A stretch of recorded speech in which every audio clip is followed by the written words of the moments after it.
ഇന്ന് രാവിലെ തുടങ്ങിയതാണ് കേട്ടോ. ഇവിടെ നല്ല മഴ. മഴയാണ് കുറേ ദിവസമായിട്ട്. നല്ല മഴയായിരുന്നു. പ്രതീക്ഷിക്കാത്ത ഇത്ര മഴ ഉണ്ടായിരുന്നു. നമ്മുടെ വീടിൻ്റെ അടുത്തുള്ള സ്ഥലമാണിത്.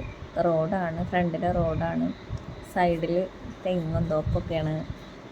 റോഡിൻ്റെ ഇപ്പുറത്തെ സൈഡിൽ കപ്പ കൃഷി, അതുപോലെ തന്നെ വീടിൻ്റെ ഒരു സൈഡിൽ തോട്, കുറച്ച് ഇപ്പുറത്ത് വന്നിട്ട് വേറൊരു സൈഡിൽ തോടുണ്ട്.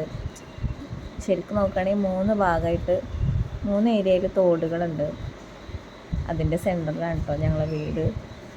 ഇതൊരു കുഞ്ഞു തോടാണ്. കുറച്ചപ്പുറത്ത് കുറച്ച് ദൂരെയാണ് കേട്ടോ. ദൂരെ പറഞ്ഞാൽ നോക്കിയാൽ കാണുന്ന അത്രയും അകലുള്ളൂ കേട്ടോ. ഞങ്ങളിതിലങ്ങനെ ഇറങ്ങിയതാണ്. വെറുതെ ഒന്ന് കാണാം. കുറച്ച് കഴിഞ്ഞാൽ അവിടെയൊക്കെ വെള്ളം മൂടിയിട്ട് ഇങ്ങോട്ട് ഇറങ്ങാൻ കഴിയില്ല. അങ്ങനത്തെ അവസ്ഥയായിട്ട് മാറും. അപ്പോൾ കാണാൻ കരുതി ഇങ്ങനെ ഇറങ്ങിയതാണ് കേട്ടോ. മഴയത്ത് മോനെയും കൊണ്ട് ഇതായി കാണുന്ന റോഡ്. ഈ റോഡ് കാണാണ്ടാവും. ഇവിടെ വെള്ളം കയറിയിട്ട് റോഡിൻ്റെ ഒപ്പം വെള്ളമാവലുണ്ട് എല്ലാ വർഷവും. അപ്പോൾ നല്ല ഭംഗിയാണ് കാണാൻ. ഈ കപ്പ കൃഷിയൊക്കെ വെള്ളത്തിലായിട്ടുണ്ട് കേട്ടോ.